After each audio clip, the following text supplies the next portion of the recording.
आप लोगों के सामने अपनी रिसर्च और मेरे जो गाइड्स हैं उन लोगों की रहनुमाई में जो पॉलिसी डॉक्यूमेंट तैयार हुआ है उसके बारे में बताने जा रहा हूँ। एक तरफ हमारे सामने ये सिनेरियो है कि 1970s के बाद मुंबई में जब रोड वाइडनिंग या गवर्नमेंट ऑफिसेस के एस्केलेशन के लिए ज़मीन की ज़रूरत थी, उस वक्त में गवर्नमेंट ने इन लोगों को जो रास्तों पे रहते थे, एनक्रोच करके रहते थे, उन लोगों को हटाने की कार्रवाई स्टार्ट की। उस वक्त में कुछ लोग कोर्ट गए और ये कहा, कोर्ट में ये अपील दायर की कि जो लोग रास्ते पे रह रहे हैं, चाहे किसी भी प्रदेश से आए हो या यहाँ के रहने वाले हो, लेकिन अगर वो रास्ते पे रहते हैं तो उनको ऐसे ही हटा नहीं सकते। और कोर्ट में केसेस हुए। केसेस में बहुत नामचीन केसेस, जिसमें कोर्ट ने आर्टिकल 21 के अंडर में राइट टू लाइफ, उसमें ये बताया कि राइट टू लाइफ में राइट टू शेल्टर भी इंक्लूडेड है। और ये 3-4 बड़े बड़े केसेस जो यहाँ हमने आपके पास डॉक्यूमेंट दिए हैं उसमें मेंशन किए हैं। उसमें है Sudama Singh versus GNCT, Rituparna Mohanty versus state of Odisha, Ajay Maken versus union of India और बहुत सारे केसेस जिसका मैं यहाँ पर तफसील से नाम नहीं लूंगा, डॉक्यूमेंट में मौजूद है। इन सब केसेस का ये खुलासा था कि संवैधानिक तौर पर जो लोग रास्ते पर हैं उनको बेघर नहीं किया जा सकता। और ये वर्ड था, eviction without rehabilitation violates the spirit of constitution. मतलब किसी को उखाड़ना, किसी को तोड़फोड़ करना, किसी के घर की, उसको बसाए बगैर, ये कॉन्स्टिट्यूशन के खिलाफ है। ये कब की बात है? 60-70s की। उसके बाद क्या हुआ, बंबई में जो लोग रास्तों पर थे उनको पाउतियां दी गई और कहा गया जाके बस जाओ। शिवाजी नगर बसा, दिंडोशी बसा, मालवनी बसा और बड़े बड़े इलाके जो आज आप देख रहे हैं, ये सब उस वक्त में गवर्नमेंट की मदद से संवैधानिक तरीके से बसाए गए। ये कहानी है उस वक्त की। उसके बाद झोपड़ियां इतनी बढ़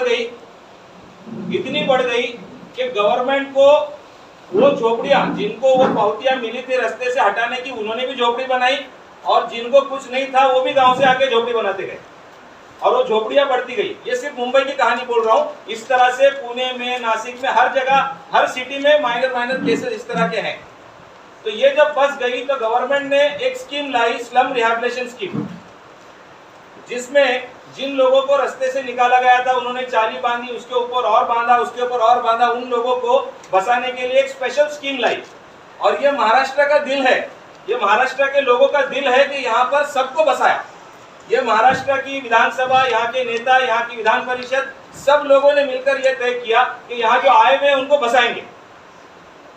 ये महाराष्ट्र का दिल है जो इसने बसाया सबको। और एसआरए जैसा एक्ट लाया जिसने लीडरशिप की पूरे इंडिया में और बल्कि पूरी दुनिया में। महाराष्ट्र ने बताया कि बेघर लोगों को, जो लोग बाहर रास्तों पे सोते हैं, उनको भी ऐसे ही हटा नहीं सकते और उनको बसाया। और स्लम रिहैबिलिटेशन स्कीम के तहत जो अभी का स्टेटिस्टिक्स है, जो अवेलेबल है न्यूज के ऊपर या पोर्टल्स के ऊपर, ये जितनी भी रिपोर्ट बनाई गई, आप सब पत्रकार हैं, मैं भी आपका पत्रकार भाई हूँ, ये पत्रकारिता से एविडेंसेस जमा किए हुए हैं सब। उसमें लिखा है 2,45,000 फैमिलीज को एसआरए एक्ट के तहत बसाया गया आज तक, जब से एसआरए बनाए तब से अब तक। आंकड़ा ध्यान रखिए, 2,45,000 का आंकड़ा क्यूमुलेटिव तौर पर मिलता है, कमोबेश हो सकता है। ये एक कहानी है महाराष्ट्र के गर्व की, एसआरए एक्ट की। अब दूसरी तरफ हम आते हैं और देखते हैं कि 2020 से 2025 तक अलग अलग महानगर पालिकाओं ने इनलीगल बिल्डिंग को, अनऑथोराइज्ड बिल्डिंग को तोड़ने का ऑर्डर दिया। इनलीगल बिल्डिंग दो तरह की है, एक तो वो बिल्डिंग जिसका सिरे से कोई कमेंसमेंट सर्टिफिकेट सीसी है ही नहीं, बिल्डिंग का परमिशन है ही नहीं, जिसका कोई बिल्डिंग प्लान सबमिट ही नहीं हुआ, जिसका कोई प्लान अप्रूव ही नहीं हुआ, कुछ ऐसे बिल्डिंग में सोसाइटी बिल्डिंग भी आई, मतलब जिसमें लोग रहते हैं वो भी आ गया, बिल्डिंग के अंदर सेमी चालियां भी आ गई, बिल्डिंग के अंदर इंडिविजुअल स्ट्रक्चर भी आए जिनको नोटिस गया है। लेकिन मैक्सिमम नोटिस जो तोड़न कार्रवाई के गए बिल्डिंग्स को, वो लोगों ने गुड फेथ में खरीदा था। कुछ लोग कहते हैं कि इनको पता था कि इलीगल है फिर भी खरीदा, कुछ लोग कहते हैं कि नहीं पता था। कल्याण डोंबिवली में ऐसा है कि फेक रेरा सर्टिफिकेट आया, न्यूज के अंदर लिंक के साथ में बताया हुआ है, फेक रेरा ये विक्टिम ऑफ फ्रॉड हुए या गुड फेथ में खरीदे हुए लोग हुए। 50 लाख की चीज है 20 लाख में मिल रही है, 25 लाख में मिल रही है, क्यों मिल रही है? क्योंकि परमिशन वगैरह नहीं लिए हुए। ये बिल्डिंग जब बन रही होती है नगर पालिका एक्शन नहीं लेती, जब बन के पूरी हो जाती है नगर पालिका एक्शन नहीं लेती, चालियां बनती है नगर पालिका एक्शन नहीं लेती। लेकिन जब इसके अंदर लोग रहने आते हैं और रहने आने के बाद में लाइट बिल मिलता है, अब लोग तो ये नहीं जानते कि ह्यूमन राइट्स के तहत जो है इलीगल बिल्डिंग को भी लाइट और पानी मिलेगा। लोग समझते हैं कि भाई हम टैक्स भर रहे हैं, अच्छा इलीगल बिल्डिंग का भी टैक्स लिया जाता है। ये सारे बिल्डिंग जिनका टैक्स दिया गया, जिनके खरीदी खत हुए, नोटराइज्ड एग्रीमेंट हुए, कुछ जगह पे रजिस्टर्ड एग्रीमेंट हुए, कुछ जगह पे रेंट पे दिया गया और कुछ जगह पे हैवी डिपॉजिट पे दिए गए, ऐसी सारी बिल्डिंगों में रहने वाले लोगों को नोटिस दी जा रही है कि आपको खाली होना है, और इतना भी टाइम नहीं मिलता कि वो कहीं शिफ्ट हो सके और उनकी तोड़न कार्रवाई चालू है। अब आपको मैं आंकड़े बताता हूँ, जो आंकड़े आपके सामने हमने बुक में दिए, आप उसको खोल के देखिए। अलग अलग नगर पालिका के ये वो आंकड़े हैं जो बड़े बड़े न्यूज़पेपर ने छापे हैं, जो अभी हमने डिटेल में आरटीआई से एक्चुअल नंबर्स नहीं निकाल पाए क्योंकि इतना वक्त नहीं है, बहुत कम टाइम है। टोटल जो नोटिसेस दी गई है, वो जो आंकड़े ऑनलाइन अवेलेबल है ऑथेंटिक सोर्स से, वो है 27,000 बिल्डिंग्स। सुन लीजिए, 27,000 बिल्डिंग्स, जिसमें से 3,400 बिल्डिंग को क्यूमुलेटिव कम ज्यादा हो सकती है, पूरा या आधा तोड़ दिया गया। लोग रस्तों पर हैं, लोग अपने घर को जो उन्होंने खरीदा था इलीगल बिल्डिंग के अंदर, वो तोड़ दिया गया। अब ये इलीगल बिल्डिंग स्टेट की या आप जो कह लीजिए किसी की भी क्यूमुलेटिवली मिलाकर ये एक सिस्टम का फेलियर है। कोई एक आदमी जिम्मेदारी लेने को तैयार नहीं होगा और न लिए दिया जा सकता है किसी के ऊपर, इसमें हर आदमी मुलव्वस है। लेकिन जब इन टोटल आंकड़े को देखा जा रहा है तो 21 लाख फैमिलीज बेघर हो रही है।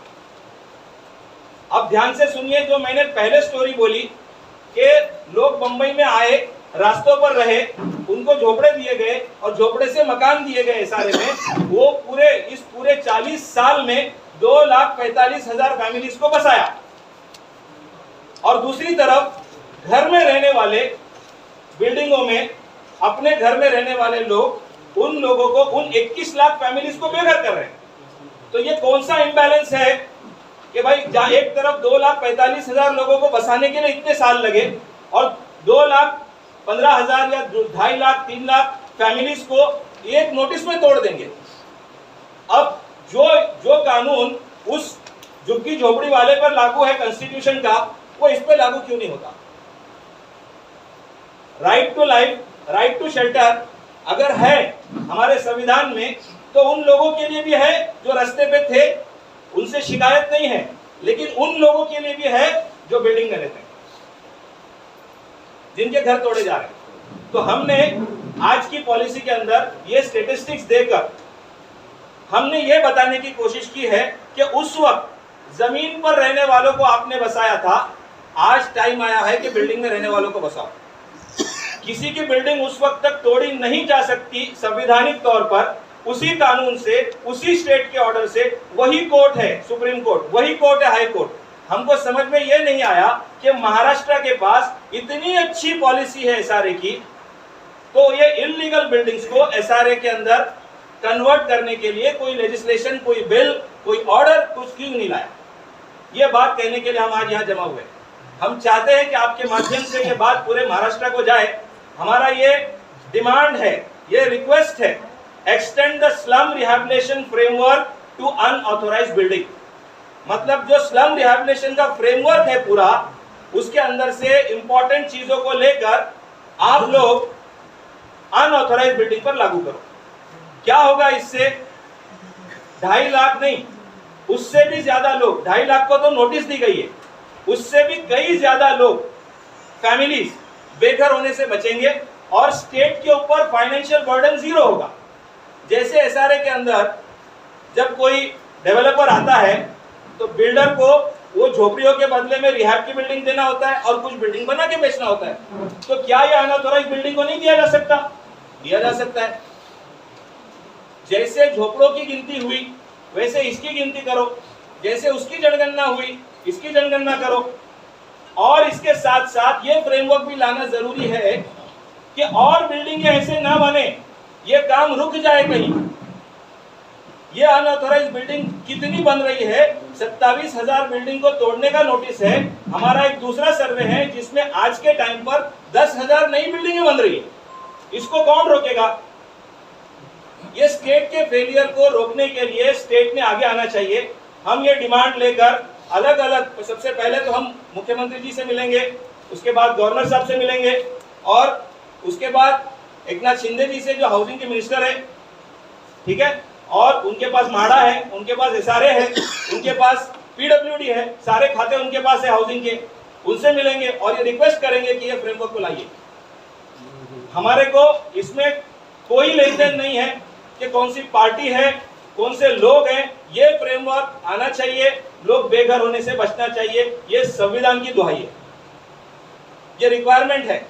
एक आदमी पूरी जिंदगी लगाता है या पूरी परिवार मिलकर, हस्बैंड वाइफ या माँ बाप मिलकर इतना पैसा जुटा पाते हैं कि वो एक घर बनाए, और वो घर अचानक टूट जाए तो वो उसको दोबारा उस घर वाली टूटने वाली सिचुएशन से बाहर निकलने के लिए क्या होता है वो नहीं पता। उस फैमिली से मिलेंगे तो पता चलेगा। आप जाइए मुमरा, आप जाइए कल्याण डोंबिवली, आप जाइए पुणे, आप जाइए मुंबई के कई जगहों पर जहां ये डेमोलिश हुए, और देखिए उन फैमिलीज का हाल, कैसे रास्तों पे रह रहे, कैसे लोग उनको घरों में लेने से मना करते हैं, कैसे जो लोग अपने घर में सुख से खाकर छत के नीचे सोते थे आज जमीन के ऊपर है। एक तरफ आपने जमीन के लोगों को घर दिया, दूसरी तरफ घर वालों को जमीन पे ला रहे बगैर उनको रिहैबिलिटेट किए। ये काबिले कबूल नहीं है। इस बात को बताने के लिए हम यहाँ तक आए। इतना ही नहीं किया हमने, बल्कि इस जो ये नई पॉलिसी लाने की डिमांड है, इस डिमांड के लिए फ्रेमवर्क दिया, unauthorised building rehabilitation act that is proposed. कुछ भी नाम हो सकता है, हमने ये नाम रखा UBRA, unauthorised building rehabilitation act. तो हमारी ये डिमांड है कि UBRA को SRA में डालो, या कोई नया एक्ट लाओ, या उसी को एक्सटेंड करो, ताकि ये जो इलीगल बिल्डिंग है, सो कॉल्ड इलीगल बिल्डिंग है, उसके अंदर रहने वाले लोग, पगड़ी पर रहने वाले लोग, चालियों में रहने वाले लोग जिनका पुनर्वसन नहीं हो रहा है, उनका कोई रास्ता निकले और ये मुंबई चमके। ये हमारी आज की प्राइमरी डिमांड है, और इसके फ्रेमवर्क को लिखा है। आज मैं इधर टेक्निकल सामने नहीं लाऊंगा, आपके सामने कॉपी है। एक्ट कैसा होना चाहिए, क्या चीजें अंदर होनी चाहिए, ये मेरे जवाबदेही की बात नहीं है, ये कंसेप्ट है जो हम स्टेट को दे रहे हैं, और ये स्टेट महाराष्ट्र दोबारा लीड कर सकता है एक ऐसा एक्ट बना के, या इस एक्ट को SRA को एक्सटेंड करके, जिसको पूरा इंडिया देखेगा। ये कहानी खाली महाराष्ट्र की नहीं है, हम यहाँ रहते हैं इसलिए यहाँ की जबान, यहाँ के लोग, यहाँ की चीजों को अच्छी तरह जानते हैं। आप जाइए MP, आप जाइए दिल्ली, आप जाइए उड़ीसा, सब जगह की कहानी है। करप्शन अपने पीक पर है, वो रुकता नहीं है, तो पॉलिसी लाइए। बेगुनाह लोगों को बेघर नहीं करना चाहिए। इस डिमांड के साथ हम यहाँ पर हैं।